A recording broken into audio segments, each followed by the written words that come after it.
मृग नैनी आँखा पिपल पाते ओठा नाग बेली चाल। चलचित्र बसन्त अबको 12 दिन अब हामी काउन्टडाउनमै प्रवेश गरिसकेका छौं र हामी एकदमै उत्साहित छौं। चलचित्र नेपाली फिल्म उनीहरुले उनीहरुकै पैसामा उनीहरुकै ओटीटी प्लेटफर्ममा खोजी हेरोस्। मेरो एउटा सपना छ र बसन्तमा यो प्रेमको पनि एउटा सपना छ। त्यो हेर्नलाई चाहिँ चैत्र 22 गते तपाई सबैजना आउनै पर्छ। दाइले सुरुमा मेरो एकदमै प्रशंसा गर्नुभयो, तर प्रशंसा गर्नुमा मलाई कसैले जित्न सक्दैन दाइ। अब उले चाहिँ हैन यो त राख्नु हुँदैन भनेर केही फन्डा झिक्दिन पनि सक्छ। अब अहिले मैले त्यसरी त सोचेको छैन। सलल्ल कथा नदी बगे जस्तो बगेको छ जस्तो मलाई विश्वास छ। यो सिनेमा चाहिँ मेरो लागि उहाँले जसरी लेख्नु भएको छ, उहाँले जसरी एक्जिक्युट गर्नु भएको छ सिनेमा, किन उहाँको पनि as a creator first cinema हो। सो मेरो लागि चाहिँ एकदमै अलिकति मैले गरिरहेको सिनेमा भन्दा फरक सिनेमा भएको हिसाबले चाहिँ फरक कुन सेन्समा भन्दाखेरि उहाँले जसरी एक्जिक्युट गर्नु भएको छ भनौँ न, त्यो हिसाबले चाहिँ मेरो लागि पनि एज एन आर्टिस्ट चाहिँ एकदमै कसरी अडियन्सहरूले कसरी लिनुहुन्छ होला यसलाई भन्ने कुरामा चाहिँ म आफै पनि एकदमै उत्साहित छु। अब अहिलेसम्मको प्र्याक्टिसमा चाहिँ अब सेन्सरको नजर अब के कुरामा पर्छ भन्ने कुरा हुन्छ कि जस्तो। धन्यवाद है दाइले सुरुमा मेरो एकदमै प्रशंसा गर्नुभयो, तर प्रशंसा गर्नुमा मलाई कसैले जित्न सक्दैन दाइ।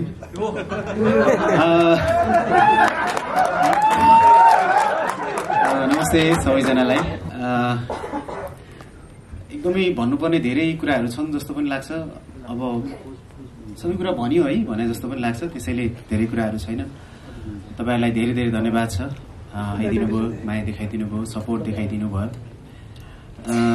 बसन्तको ट्रेलर रिलिज भइसकेको छ। हुन त हामीले अनाउन्समेन्ट भिडियोमा पनि चलचित्रको कथा वस्तु, चलचित्रको पृष्ठभूमि, चलचित्रका पात्रहरू र चलचित्रले उठाउन खोजेको विषयवस्तुलाई हामीले हाम्रो अनाउन्स भिडियोमा पनि व्यक्त गरेका थियौं र ट्रेलरसम्म आइपुग्दाखेरि चाहिँ त्यो कथा अलिकति लम्बिएर तपाईले के भन्न खोजे यिनीहरूले भन्ने खालको बनेको होला र चलचित्रको भाषामा चाहिँ अलिकति कस्तो होला त भन्ने खालको कौतूहलता यो ट्रेलरले जगाए कि जगाएन भन्ने एकदमै नर्भस फिल भयो। सो ट्रेलर जस्तो बनाएछ कि छैन भन्ने कस्तो बन्यो भन्नु त एकचोटि तपाईहरुको चियर अफ एकचोटि कस्तो लाग्यो?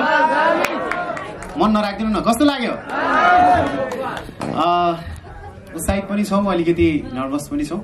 चैत 22 गते यो एउटा बसन्त 2062-63 को पृष्ठभूमिमा बनेको एउटा कथा जसमा बसन्तको माध्यमबाट हामीले शान्ति खोज्ने प्रयास गरेका छौं, हामीले हाम्रो सपना खोज्ने प्रयास गरेका छौं, हामीले हाम्रो प्रेम खोज्ने प्रयास गरेका छौं र हामीले हाम्रो सत्य खोज्ने प्रयास गरेका छौं। सो तपाईहरुले पात्रको नामहरू हेर्नुभयो भने पनि शान्ति, सपना, प्रेम र सत्य, मलाई लाग्छ हाम्रो जिन्दगी, हाम्रो समाज, हाम्रो देश, हाम्रो भूगोल, हाम्रो विश्व यही वरिपरि नै घुम्छ जस्तो लाग्छ मलाई र त्यही वरिपरि त्यही फेरिफेरिमै रहेर यसलाई चित्रण गरिएको छ। ट्रेलर हेर्दा अथवा हाम्रो अनाउन्समेन्ट भिडियोहरू हेर्दा अथवा पर्सनली मैले काम गराए स्टाइल हेर्दाखेरि यो एउटा पर्टिकुलरली एउटा मात्रै विषय हो कि, यो जातको मात्रै विषय हो कि अथवा यो मात्रै विषय हो कि भने जस्तो तपाईलाई लाग्न सक्छ। तर यही माध्यमबाट हामी 4-5 पात्रहरूको माध्यमबाट हामीले समाजका विभिन्न लैंगिक विभेदका कुराहरू, वर्गीय गरिबीका कुराहरू, भूगोलले विकटताले हाम्रो जीवनमा पार्ने असरहरू, वैदेशिक रोजगारका कुराहरू, माया प्रेमका कुराहरू, आपसी टकरावका कुराहरू, समाज र समाज बीच एउटै समाजमा पनि नदेखिने गरी हुने विभिन्न खालका ग्यापहरूलाई हामीले बसन्तमा देखाउने कोसिस गरेका छौं। आशा छ तपाईहरुलाई मन पर्नेछ। अब लाइफलाई त्यस्तो धेरै कम्प्लिकेटेड बनाउन त हुँदैन जस्तो लाग्छ मलाई। जस्तो तपाईले भने जस्तो अब भोलि पब्लिकले चाहिँ कहिले कहाँ भात खाएको भन्ला हैन, अनि भातै नखाने भन्ने कुरा हुँदैन हैन, त्यति साह्रै चाहिँ डिटेलमा चाहिँ हुँदैन। तर तपाईले भने जस्तै हामीलाई हाम्रो समाजलाई के कुरा जरुरी छ अथवा अहिले समाजको आवश्यकता के हो, समाज कसरी अगाडि बढ्नुपर्छ, समाजको समस्याहरू के हो भन्ने कुराहरूको चाहिँ हेक्का राख्नुपर्छ जस्तो लाग्छ। विचारहरू राख्दाखेरि, आफ्ना कुराहरू राख्दाखेरि, पब्लिकली राख्दाखेरि कहिलेकाहीँ हामी के हुन्छ भने जस्तो यहीँनिर पनि व्यक्तिगत रूपमा अथवा एउटा माहौलमा एक खालको विचार व्यक्त गरिन्छ। अहिले कस्तो छ भने चाहिँ कुराहरूलाई एकदमै डिटेलमा सुन्ने अथवा डिटेलमा बुझ्ने विचारहरूको एउटा सौन्दर्य हुन्छ कि कुनै पनि कुराको कुनै पनि विचारको एउटा डेप्थ हुन्छ। म चाहिँ कलामा काम गर्ने मान्छे, म चाहिँ भाषामा काम गर्ने मान्छे, मेरो कला अथवा मेरो शैली गाली होइन, मेरो शैली कलाकारिता हो, मेरो शैली भाषा हो, मेरो शैली सौन्दर्य हो, मेरो शैली विश्लेषण हो, मेरो शैली समीक्षा हो। म भनौँ न तपाईले भने जस्तो कुनै व्यक्तिको अथवा कुनै अडियन्स मात्रैको, जनता मात्रैको अथवा दर्शक मात्रैको नेता मात्रैको, सरकार मात्रैको, राजनीति मात्रैको होइन। म चाहिँ एउटा स्वतन्त्र सर्जक हुँ जसले समाजलाई पनि छुट्टै तरिकाले हेर्छ, जसले समाजलाई शासन गरेकाहरूलाई पनि छुट्टै तरिकाले हेर्छ। दुवैजनालाई हेर्छ, उनीहरूलाई पनि प्रश्न गर्छ र समाजको चेतनामाथि पनि प्रश्न गर्छ। सो तपाईँलाई भने जस्तो समाजले जे भन्छ त्यही भन्ने पनि हुँदैन र अरू कोही कसैलाई चाहिँ त एकदमै राम्रो हो भन्ने पनि हुँदैन। सो हामी सर्जकहरू चाहिँ बिचमा रहेर तटस्थ बसेर, यो अहिलेबाट होइन धेरै पहिलादेखि नै सर्जकहरू कहिलेकाहीँ चाहिँ उनीहरूको आफ्नो धरातल के हो, आफ्नो रुट के हो भन्ने कुरामा कहिलेकाहीँ सर्जकहरूमा प्रश्न गर्ने गरिन्छ। म मात्र होइन, धेरै राम्रा धेरै ऐतिहासिक सर्जकहरूको पनि एउटा समस्या चाहिँ के हुनसक्छ भने खास के कसरी सोध्छ त कुराहरूलाई भन्ने एउटा प्रश्न चाहिँ सदैव रहन्छ कि किनभने उसले सबै कुरालाई विश्लेषण गर्छ, सबै कुरालाई प्रश्नको नजरले हेर्छ, सबै कुराहरूलाई प्रेमको नजरले हेर्न सक्छ, सबै कुराहरूलाई सम्भावनाको नजरले हेर्न सक्छ। सो मेरो नजरहरू पनि त्यस्तै अरूको भन्दा केही फरक चाहिँ हुन सक्ला। तर तपाईँले भने जस्तो त्यस्तो कसैले केही भन्यो भनेर त्यही कुरा नै मैले सोच्नुपर्छ भन्नुपर्छ भन्ने हेक्का चाहिँ राखेर त्यति साह्रै लाइफलाई कम्प्लिकेटेड बनाउनु हुन्छ जस्तो एउटा सर्जक चाहिँ पक्षपाती हुनुपर्छ जस्तो चाहिँ मलाई लाग्दैन।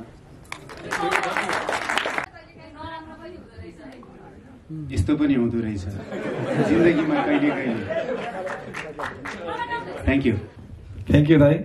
अब वसन्त तपाईँको पोल्टामा सुम्पिने बेला आएको छ। त्यो भनेको चैत्र 22 गते हो। अब त्यो बच्चालाई राम्रोसँग हुर्काउने अथवा शिक्षा दीक्षा दिने अथवा समाजभरि वसन्त भनेको यो हो, वसन्त जस्तो बन्नुपर्छ भनेर सबै ठाउँमा राम्रो विचारहरू स्प्रेड गराउने जिम्मा भनेको अब तपाईँहरूको हो। त्यसैले हामी सबै टिम वसन्तलाई, त्यो एउटा इन्फेन्ट चाइल्डलाई तपाईँहरूको पोल्टामा सुम्पिँदै लगभग वसन्तबाट हामी बिट मार्न चाहन्छौँ होइन। अब चैत्र 22 पछाडि वसन्त हामीहरूको मात्र रहने छैन, यो सबै तपाईँहरूको वसन्त हुनेछ। आशा छ हलसम्म गएर हेरिदिनु हुनेछ, पत्रकार साथीहरूले देश विदेशसम्म पुर्याइदिनु हुनेछ, गाउँघर डाँडा पाखासम्म वसन्त आयो है, नजिकको हलमा गएर हेरिदिनु होला। त्यहाँ एउटा समाज छ, त्यहाँ एउटा प्रथा छ, त्यहाँ एउटा उच निचको एउटा राम्रो कथा बुनिएको एउटा कमर्सियल मुभी पनि बनेको छ र यो कुरा सबैतिर स्प्रेड गराइदिनु होला है भन्ने अनुरोध गर्दै बिदा हुन चाहन्छु। Thank you. खाता खोल्नु चाहिँ त्यहाँ गरौँ, आर्थिक समृद्धि त्यहाँबाटै हुन्छ।